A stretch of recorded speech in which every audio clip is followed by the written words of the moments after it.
Nintendo Switch. Let me show you what's going on. As you can see, we have a pretty well dorked up port here. There could be secondary issues. Hey, let's gamify this. If you think there's going to be secondary issues, type a comment in the description. Tell me what you think it's going to be. Okay, we have the board out of the housing and we're setting up to remove the ports. While I am setting up my equipment, we throw up my expected temperatures for this job. As always, these temperatures are subject to change if the job changes, but I rarely ever come off these temperatures for a Nintendo Switch. And as always, these temperatures are brought to you by the Amazon associate links in the description. If you click on any of those links and buy any of that piece of equipment, or if you buy anything during that session, and that session actually lasts 24 hours, a small portion of your purchase will go to supporting the channel, and we greatly appreciate it. Won't cost you an extra dime.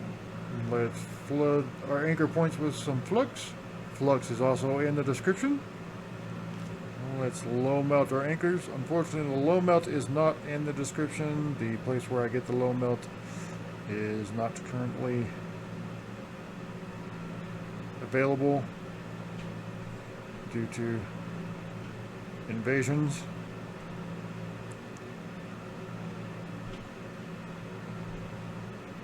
I can tell you what my low melt is, and that is, it is just bismuth and tin, which is the base ingredients of low melt. So if you just mix these into regular solder, it becomes low melt solder. I got the idea one day when I was, after buying expensive sticks of low melt, I was like, well, what is the ingredients of low melt? And then I did a search and found this low melt. We are ready to blow this port off. It is not damaged in such a way that I'm too worried about pulling pads. If it were like loose or something like that, I would be very careful about how the port drops, but in this case I'm just going to let it drop. Nice clean pull, no pull pads, excellent. We're checking to see if we have any bridge connections, because bridge connections between these pads would complicate and affect our readings when we do the testing. We do not have any, so we can proceed with our testing. Now we come to the point where we see if any of your guesses were correct. Those of you who did not cheat and scrub ahead, those of you who cheated, you're out of integrity. Try again. So we'll find ourselves a ground point. And the first capacitor we'll test is this one here. And this one is tied to Pi 3 USB on the back of the board through the M92T36. And the side we do not want it having a pathway to ground is the line that's going to the chip. So let's test that line, and we appear to be fine. Okay, now we're going to be testing the same thing. The same rules apply for the rest of these capacitors, except these are all tied to the M92T36. The line going to the chip we do not want shorted to ground.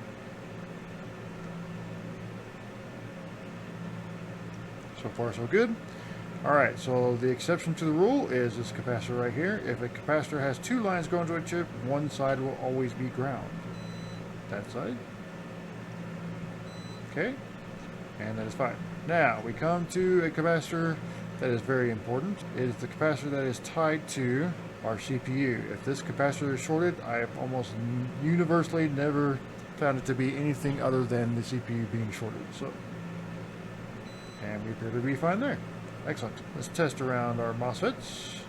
I've only one time run into a situation where these were shorted, and it was not actually the MOSFETs, it was the M92T36. It was kind of an interesting one. I believe I have a video of.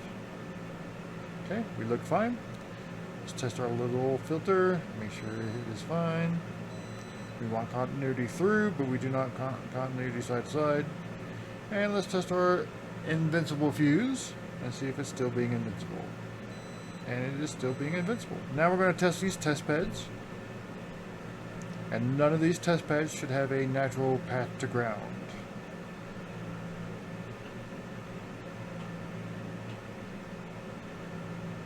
Okay.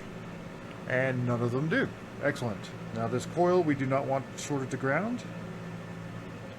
And it is not, but we do want continuity through it, and we got continuity through it. Excellent. We do not want a path to ground here.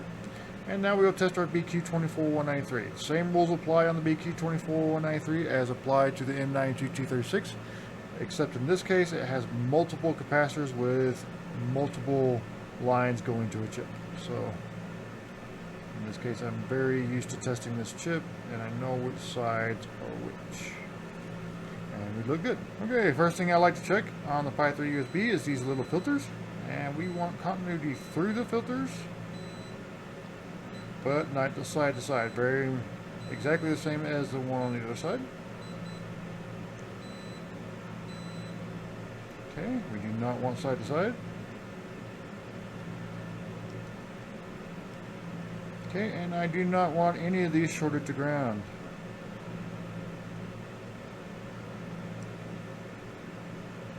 And excellent, we do not. Okay, and now we're going to move up to this big capacitor right here under the Pi 3. If you were looking at it in correct orientation, it would be under. And the line we don't want shorted to ground is this side, which is going to the chip. And it appears to be fine. So at this moment, it appears we do not have any secondary issues. Secondary issues make an interesting video, but they don't make for efficient use of my time. As always, when using wick, you just want to glide. You're not scrubbing here. This is not a steel wool scrubber of any type. People get confused. I have seen some horrific examples in the Game Console Repair Legion group.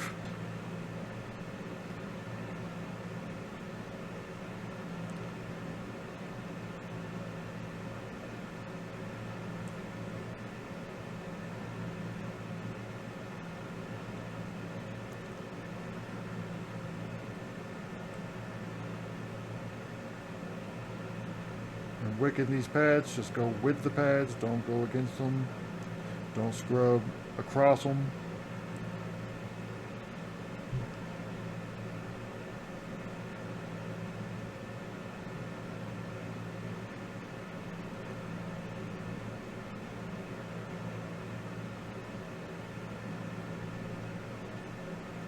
Even on the anchors, you're not scrubbing, you're just gliding. Putting more pressure on will not make the wicking more effective. For this, we're going to feed a ball of Kestra 44 solder onto our iron. And then we're just going to run the ball over our pads. We're not really trying to make contact with the iron. We just want to run the ball.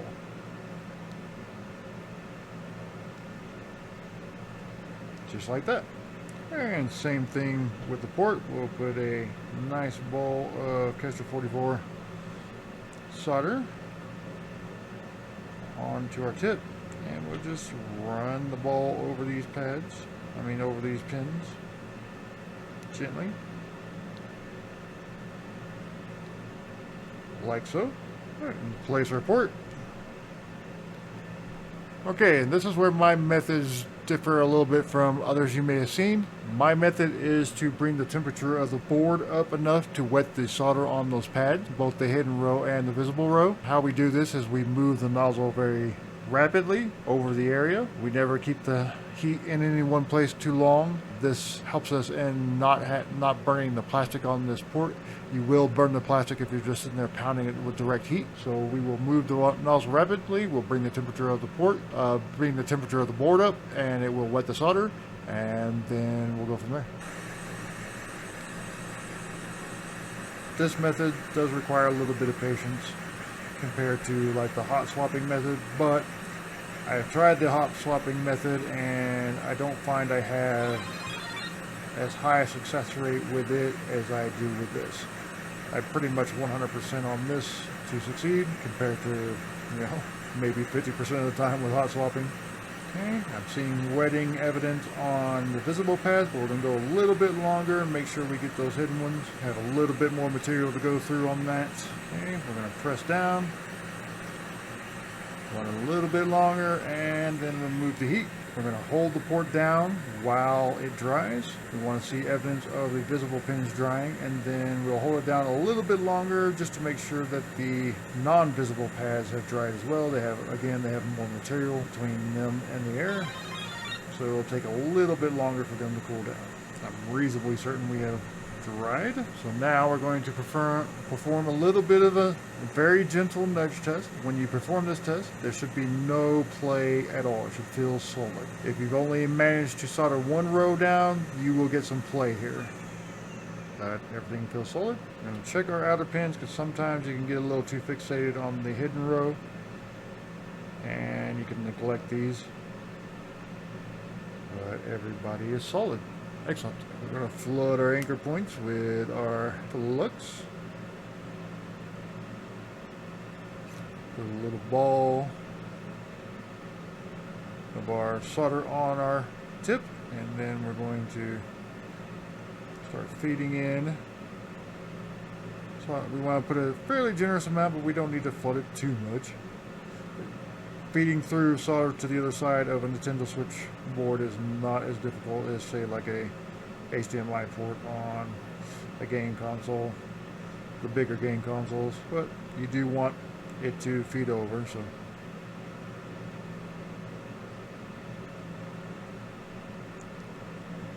and that is acceptable feed through. Next we're going to clean off the board. I'll do that off screen because I'm going to use my air compressor and such, and then we will come back and perform some power testing. Let's perform our power testing. First we'll use our power dongle, USB-C to power dongle. Okay, that looks relatively normal. Flip it to the other side. Make sure we're getting the same thing on both sides. It's being a little bit weird. Try again.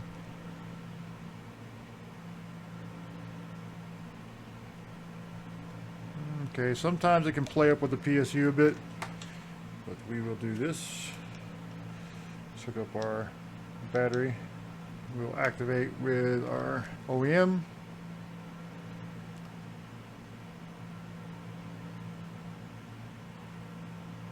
Okay, that looks normal to me. Steady increase in amperage. Grabbing our battery. Okay, and I want to see a reset here.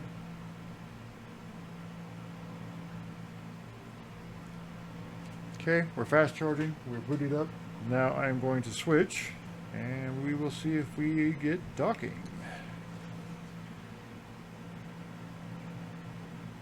And we do. Excellent. Being able to do that with this little dongle is excellent because now we don't have to put it back in the housing and find out if we're docking. We find out we're docking right now, and then we could deal with it if we weren't, and good to go. As you can see, it is charging, so just want to double check that before we put it back together. Our fan is spinning. It was spinning a few minutes ago, so we know what we need to know. I'm going to put it back together, then we'll run the Wi-Fi test and remaining tests and go from there. Alright, we're reassembled and we're ready to do some testing. We'll test the Bluetooth, and it is working. Make sure we're picking up our networks, and we are. Excellent. And we already know dock is working, so we have nothing further to do on this repair. And if you guessed nothing other than the port, you were correct. And if you scrubbed ahead, shame on you. Anyway, if you need a repair like this performed, stick around for the end cards or check the description below for links. And if you like this video, do me a favor and click that one right there, and I'll see you there.